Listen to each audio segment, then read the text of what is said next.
इतिहास की सबसे दिलेर जेल ब्रेक कहानियों में से एक में आपका स्वागत है। नहीं, ये कोई हॉलीवुड की फिल्म नहीं है, ये बिल्कुल सच्ची कहानी है।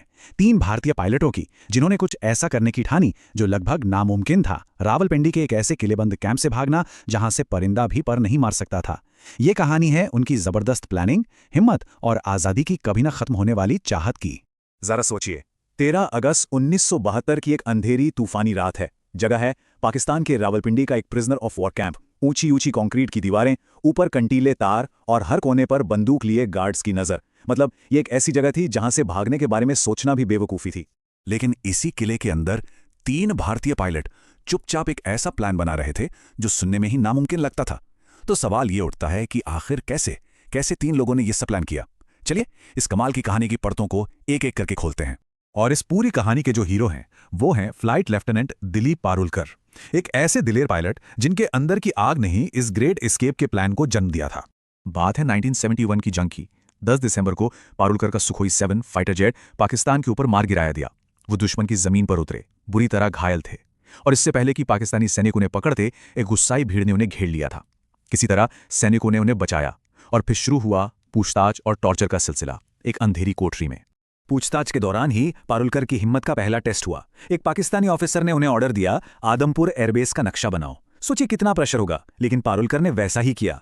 वो ऑफिसर पहले तो बहुत खुश हुआ, लेकिन उसकी खुशी जल्द ही गुस्से में बदल गई। जानते हैं क्यों? क्योंकि पारुलकर ने आदमपुर एयरबेस का नहीं बल्कि मुंबई एयरपोर्ट का बिल्कुल परफेक्ट नक्शा बना दिया था।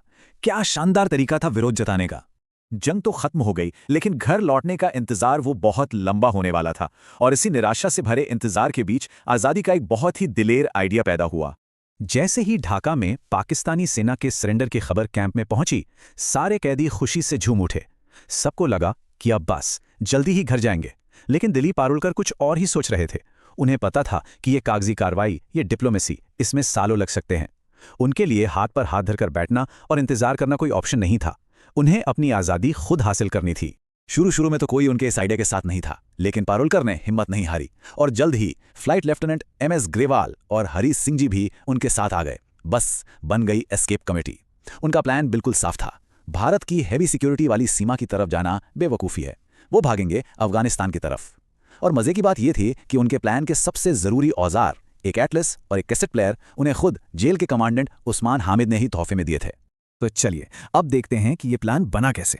सच कहूं तो ये दिमाग, सब्र और एक एक डिटेल पर ध्यान देने की मास्टर क्लास है। उनका प्लान इतना डिटेल था आप सोच भी नहीं सकते। सबसे पहले उन्होंने जुगाड़ लगाकर सेल नंबर 4 में अपना ट्रांसफर करवाया, जो बाहर की दीवार के सबसे करीब था।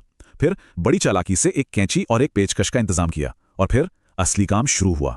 हर रात ठीक आधी रात से 1 बजे के बीच वो चुपचाप उस 18 इंच मोटी कंक्रीट की दीवार को खुरचते थे, और जो भी मलबा निकलता उससे अपने बिस्तरों के नीचे छिपा देते।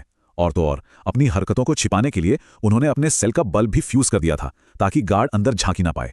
और उनकी जुगाड़ करने की कला सिर्फ सुरंग खोदने तक ही सीमित नहीं थी।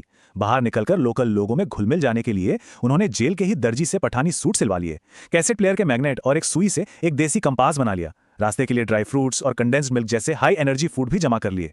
और इसमें उनकी मदद एक और साथी पायलट VS चाटी ने भी की, जो खुद तो नहीं भागे लेकिन प्लान में पूरी तरह साथ थे। महीनों तक ये सब चलता रहा।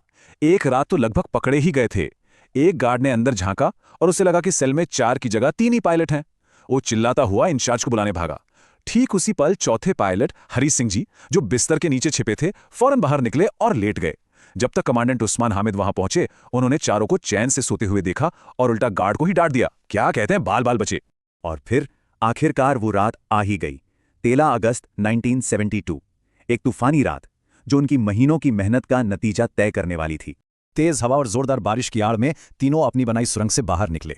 दीवार फांदी और जेल से बाहर बस स्टैंड पहुंचे, पेशावर की बस पकड़ी और अगली सुबह 9:30 बजे तक वो अफगान बॉर्डर से सिर्फ 5 किलोमीटर दूर लांडी कोटल नाम की जगह पर थे। आज़ादी बस कुछ ही कदम दूर थी। लेकिन यहीं पर कहानी में एक ट्विस्ट आया। अपने पुराने एटलस पर भरोसा करके उन्होंने एक चाय की दुकान पर लांडीखाना रेलवे स्टेशन का रास्ता पूछा। उन्हें लगा कि स्टेशन उन्हें सीधे बॉर्डर तक ले जाएगा, पर उन्हें यह नहीं पता था कि उनकी इन्फॉर्मेशन दशकों पुरानी थी और एक बहुत बड़ी गलती साबित हुई। और बस यहीं से उनका सारा प्लान बिखरने लगा। जब लोगों ने पूछताछ की तो उन्होंने कहा कि वो पाकिस्तानी एयरफोर्स के ऑफिसर हैं, लेकिन जैसे ही उन्होंने लांडीखाना स्टेशन के बारे में पूछा, लोकल लोगों को शक हो गया। अरे भाई, वो स्टेशन तो 1932 में ही बंद हो चुका था। और फिर घबराहट में उन्होंने वो गलती कर दी जिसने सब कुछ खत्म कर दिया। उन्होंने कहा, हमारे सीनियर उस्मान हामिद से बात करा दीजिए। सोचिए, उन्होंने अपने ही जेलर का नाम ले लिया था। ये एक बहुत बड़ी गलती थी। भागने की कोशिश तो नाकाम हो गई थी, लेकिन इसी के साथ एक ऐसी कहानी बन गई जो हमेशा के लिए अमर हो गई। वहां के तहसीलदार ने फौरन उस्मान हामिद को फोन लगाया। जैसे ही दिलीप पारुलकर ने फोन पर बात की, हामिद 1 सेकंड में समझ गए कि ये वही 3 भारतीय पायलट हैं जो रावलपिंडी से भागे थे। देखिए किस्मत का खेल, जो उनकी आखिरी उम्मीद थी वही उनके पकड़े जाने की वजह बन गई। उन्हें वापस रावलपिंडी लाया गया और सजा के तौर पर 30 दिन के लिए सॉलिटरी कन्फाइनमेंट में डाल दिया गया। इसके बाद सारे इंडियन पायलटों को एक दूसरी ज्यादा बड़ी जेल में शिफ्ट कर दिया गया। खैर, आखिरकार दिसंबर 1972 में उन्हें ऑफिशियली रिहा कर दिया गया और जब वो वाघा बॉर्डर से भारत में वापस आए तो हजारों लोगों ने उनका स्वागत किसी हीरो की तरह किया।